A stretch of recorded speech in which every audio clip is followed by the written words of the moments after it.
चाहते थे। आप देख लें कि भारत का ना मेरे ख्याल से नाम होना चाहिए हिंदुस्तान, दोबारा रख दें हिंदू। आप देख लें कि सेकुलर इंडिया के बजाय वहां पे हिंदुत्व राज है ना, तो हिंदुत्व का नाम रख दें। पाकिस्तान इस वक्त नाजुक हालात से चल रहा है, इसके नौजवान जो है वो शहादतें दे रहे हैं। मेरी जो सिक्योरिटी फोर्सेज हैं उन पे दबाव है। दहशतगर्द ये चाहते हैं कि पाकिस्तान के बारे में ये बताया जाए कि ये एक डिवाइडेड नेशन है। इंडिया को ब्लेम किया है, काबिल से मामला उठाने की बात की है, तो पाकिस्तान फौरी तौर पर कैसे रिएक्शन देगा, बदला कैसे लेगा? दूसरे ममालिक में इनके टेररिस्ट, इनके दहशतगर्द रॉ के गुंडे कैसे वहां पर फैले हुए और कैसे इन लोगों की दुनिया भर में जाके टारगेट किलिंग का ये सबब बन रहे हैं। अभी किसी से ढकी छुपी बात नहीं है। और मैं बार बार ये कह रहा हूं कि ये बलूचिस्तान और KPK तक नहीं रुकेगा मामला। अल्लाह ना करे अगर इसको मुकम्मल तौर पर इस अफरियत का सर ना काटा गया, इस दहशतगर्दी को ना खत्म किया गया, तो ये दूसरे सूबों तक फैलेगी। आज पाकिस्तान के अंदर पाकिस्तान की जो पार्लियामेंट है, पाकिस्तान की जो हुकूमत है, उसने एक नेशनल सिक्योरिटी कमेटी है उसकी, जहां पे जो मिलिट्री लीडरशिप है वो एक ब्रीफिंग दे रही है तमाम पार्लियामेंट्री पार्टीज को कि मुल्क के अंदर इस वक्त जो दहशतगर्दी की जो लहर बढ़ी है इसकी वजूहात क्या है। हमारी सिक्योरिटी फोर्सेस कुर्बानी दे रही हैं। हमें तो जैसा कि आप सभी को पता होगा कि पाकिस्तान में इस समय हालात कैसे हैं, और पाकिस्तान के अब तो 2-3 टुकड़े होने से कोई नहीं बचा सकता। दरअसल दोस्तों, जिन आतंकियों को पाकिस्तान ने पाला था और भारत के खिलाफ इस्तेमाल करते थे, आज उन्हीं के गले की हड्डी वो आतंकी बन चुके हैं और अलग देश की मांग कर रहे हैं। तहरीक तालिबान अलग देश की मांग कर रहा है और बलूच लिबरल आर्मी अलग देश की मांग कर रहा है। ऐसे में 2-3 टुकड़े तो पाकिस्तान के होने तो लाजमी हैं। वहीं दोस्तों, पाकिस्तान की पत्रकार फिजा खान जो है कि भारत पर भड़की हुई है कि भारत ये सब कुछ करा रहा है। दरअसल दोस्तों, कुछ ही दिनों में अभी 1-2 हफ्ते में ही पाकिस्तान के कई सैनिक मारे गए हैं बलूच के हमलों में। लगभग 200-300 सैनिक मारे जा चुके हैं और अभी तक हमले वहाँ जारी हैं। ऐसे में दोस्तों, फिजा खान भारत पर भड़की है कि भारत ये सब करा रहा है। भाई तुम पहले अपना घर देखो ना, तुम ही ने पाला है और आज तुम्हारे गले की हड्डी बनी है तो भारत पे इल्ज़ाम डाल रहे हैं। तो दोस्तों देखिए पाकिस्तानी मीडिया क्या क्या कह रही है, चलो ये देखते हैं वीडियो के माध्यम से। पख्तूनख्वा में ये जो हमले हो रहे हैं, ये पिछले कुछ दिनों में तकरीबन 70-80 हमले जो पाकिस्तान के अंदर हो गए हैं। ये ऐसा क्या हो रहा है कि दहशतगर्द यकदम कहां से आ गए हैं? ये ब्रीफिंग है जो पाकिस्तान के आर्मी चीफ, पाकिस्तान के डायरेक्टर जनरल मिलिट्री ऑपरेशन, जो ISI के लोग हैं, वो जारी बात है पाकिस्तान की गवर्नमेंट को, पॉलिटिकल पार्टीज को और बाकियों को देना चाह रहे हैं। और एज आई एम स्पीकिंग जो ब्रीफिंग है वो चल रही है, लेकिन इमरान खान की पार्टी ने उस ब्रीफिंग को बायकॉट किया है। पहले उन्होंने कहा वो उस ब्रीफिंग में जाएंगे, फिर उन्होंने कहा हम इस ब्रीफिंग को बायकॉट करेंगे। और यहीं से सारी सिचुएशन पता चलती है कि आज बलोच मिलिटेंट ग्रुप्स जो ग्रुप्स हैं और इसी तरह जो इस्लामिस्ट ग्रुप्स हैं जिनको पाकिस्तान में फितनल खारिज कहा जाता है, वो भी खुश हैं कि जी आज गए ही नहीं। क्यों नहीं गए? क्योंकि इमरान खान की पार्टी ने बायकॉट कर दिया। अब बलोचिस्तान के कुछ ऐसे ग्रुप पॉलिटिकल पार्टीज हैं वो भी नहीं आए, इमरान खान की पार्टी भी नहीं गई, तो जारी बात है जो मैसेज था वो चला गया कि ये कौम डिवाइडेड है, यानी कि ये कौम फौज के पीछे नहीं खड़ी, ये कौम सियासत जो रूलिंग पार्टी है उसके पीछे नहीं खड़ी।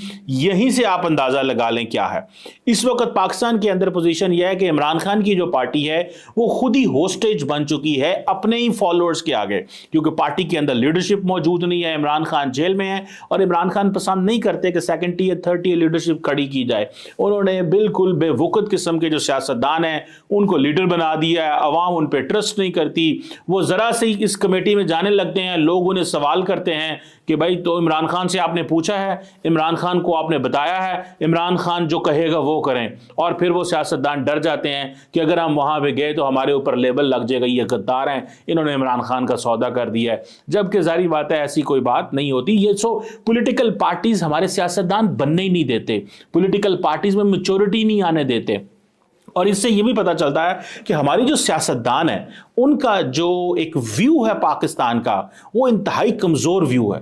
वो इस दुनिया में क्या पैगाम दे रहे हैं? वो दुनिया में पैगाम दे रहे हैं डिवाइडेड नेशन का पैगाम दे रहे हैं, और पॉलिटिकल डिवाइड है इस मुल्क के अंदर। आप देखें, आप मजे की बात देखें, देखिए मैं आपको पता है पाकिस्तान की जो गवर्नमेंट है उसका इंतहाई क्रिटिक।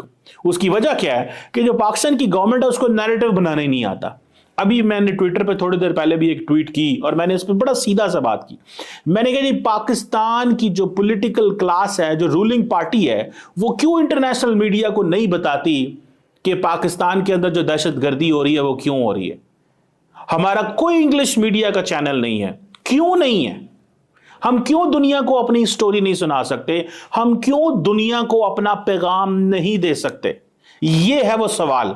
पाकिस्तान के फॉरेन मिनिस्टर, पाकिस्तान के डिफेंस मिनिस्टर, पाकिस्तान के इंफॉर्मेशन मिनिस्टर और पाकिस्तान के प्राइम मिनिस्टर, इनमें से इंफॉर्मेशन मिनिस्टर, इंटीरियर मिनिस्टर, ये 5 लोग ऑलमोस्ट ऐसे इंपॉर्टेंट हैं जिनको इंटरनेशनल मीडिया से बात करनी चाहिए। एक भी इंटरव्यू नहीं है, एक भी इंटरव्यू नहीं है। सारा दिन उर्दू में बातें करते हैं, सारा दिन बात जो करते हैं वो इंटरनल बात करते हैं। हां, एक और मसला भी है, शायद ये समझते हैं, इनमें से 1-2 डिफेंस मिनिस्टर ने 1-2 बात की है, लेकिन बाकी या इंफॉर्मेशन मिनिस्टर ने थोड़ी सी बात की है, लेकिन ये अपने ऑडियंस, अपनी आवाम से बातें करते रहते हैं। ओ भाई, दुनिया को बताना है। आप ये कह रहे हैं कि rules of the game change हो गए हैं। रूल्स ऑफ द गेम क्या है कि अब जहां से खतरा निकलेगा वहां जाके हिट करेंगे। मैं तो वैसे इस चीज का सपोर्टर था कि जब पाकिस्तान ये कह रहा था कि जनाब अफगानिस्तान, बलोचिस्तान के अंदर वो जो दहशतगर्द हैं अपने अफगानिस्तान के लोगों के साथ जो है वो राब्ते में थे और उनके हैंडलर उनको बता रहे थे, भाई अगर आपको इतना पता है वो राब्ते अफगानिस्तान में है तो आपने अपनी एयरफोर्स का इस्तेमाल करके वहां स्ट्राइक क्यों नहीं की? आपने क्यों वहां पे हमला नहीं किया? आपने क्यों वहां पे जाके उन जो जिनको कहते हैं कि जो उनके बने हुए हैं, वहां पे अड्डे बने हुए हैं, वहां पे क्यों जाके हमला नहीं किया? मुझे तो सारी की सारी अप्रोच डिफेंसिव है। इस दुनिया में आप डिफेंसिव नहीं रह सकते। देखिए डॉक्टर जयशंकर से, देखिए डॉक्टर जयशंकर से एक रीजनेबली इन एन आर्गुमेंटेटिव वे कैसे ऑफेंसिव होना है। आज भी वो ये कह रहे हैं कि जनाब भारत जो है वो बड़ा दुनिया को अजीब नजरों से देख रहा है कि इन्होंने जो पाकिस्तान ने इन्वेजन की उसने पूरे के पूरे कश्मीर इशू को कॉन्फ्लिक्ट बना दिया, यूएन ने बना दिया। मतलब वो हिस्ट्री ठीक करने जा रहे हैं। और हमारी हिस्ट्री, वो तो अंग्रेजी में बात करते हैं ना। हमारे यहाँ क्या होता है, हमारे यहाँ पे जो राइजीना डायलॉग जैसे प्रोग्राम होते हैं उसमें बाहर से हम लोग बुलाते हैं, अपनी मर्जी के लोग बुलाते हैं, वो बंदे जो हमारे हुकूमत के बारे में गलत बात ना करें, हमारी स्टेट के बारे में गलत बात ना करें। भाई ठीक है, वही बुला लें, लेकिन दुनिया से बुलाएं यार। 2-4 बंदे हैं जो पाकिस्तान के बाद 240-50 मिलियन का मुल्क है, यहाँ पे 10 लाख लोग भी ऐसे नहीं है जो इंग्लिश सुनते होंगे। मतलब मुझे तो कोई समझ नहीं आ रही। अब वो कहते हैं जी इंडिया ने वो जनाब कर दिया। और भाई जब दहशतगर्द ये पैगाम देने में कामयाब हो गए हैं कि पाकिस्तान तकसीम है, डिवाइडेड पाकिस्तान है, लीडरशिप बोल नहीं रही, डरती है। देखिए लीडरशिप क्यों डरेगी? लीडरशिप इसलिए डरेगी, वो कह रही फौज का मसला है यार, फौज जाने हम क्यों करें, ये फौज ने बंदे, फौज के बंदे हैं। ठीक है जी, अब ये भी एक पैगाम है, मिसाल के तौर पे ये भी एक पैगाम दिया जाता है जी ये फौजियों ने बनाए थे। भाई फौजियों ने अगर बनाए थे उस वक्त ये जो तालिबान थे, तो ये आज से 3 जनरेशन 4 जो आर्मी चीफ पहले थे, 6 आर्मी चीफ पहले जो थे, उस वक्त की गवर्नमेंट की पॉलिसी थी, स्टेट की पॉलिसी थी। बाद में हमारे सियासतदान इस काबिल ही कभी नहीं हुए कि इनको जो है वो इस प्रोसेस को अंडू कर सके। बेनजीर भुट्टो नहीं कर सकी, नवाज शरीफ उस वक्त 90s में नहीं कर सके कि भाई इन तालिबान को हम आज क्यों सपोर्ट कर रहे हैं। और फिर अमेरिकन पड़ गए 2001-2 के बाद, और फिर हम इनके खिलाफ लड़ने लग पे। अब ये अमेरिकन चले गए, सारी दुनिया चली गई, और हम जो है वो फ्रंट लाइन पे इनके जो है एक दूसरे को तनकीद कर रहे हैं। वो कल मैं देख रहा था ख्वाजा आसफ जो हमारे डिफेंस मिनिस्टर हैं, उन्होंने क्या कहा, उन्होंने कहा जनाब वो तो जनरल कमर जावेद बाजवा जो है उसने किया। अब मुझे ये बताएं, जनरल कमर जावेद बाजवा का ये प्रपोजल है, कमर जावेद बाजवा कहते हैं कि जी मैं तो प्रपोजल लेके आया था, ये कभी मटेरियलाइज नहीं हुआ। इमरान खान कहता है इन लोगों को वापस लेके आना। देखिए मैं किससे पूछूं, ये इतनी मीडियोकर लीडरशिप है पाकिस्तान की, हम किनसे पूछें, हम किनसे बात करें, हम इनसे क्या पूछें यार।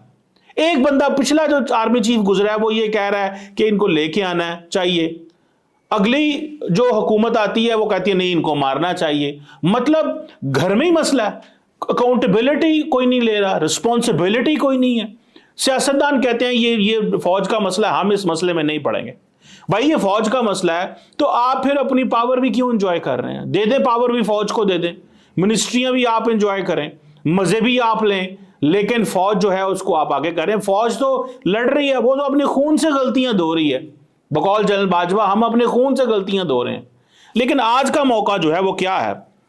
आज का मौका यह है कि जनाब पाकिस्तान ने साबित कर दिया, सियासतदानों ने, ये छोटे कद के सियासतदानों ने साबित कर दिया, मुझे ऐसे अल्फाज नहीं इस्तेमाल करने चाहिए, इन्होंने साबित कर दिया कि इन्होंने कहा जी कि ये मुल्क डिवाइडेड है और ब्लैकमेल करते हैं हुकूमत को कि हमारे लीडर को बाहर बुलाएंगे तो हम फिर आपसे बात करेंगे।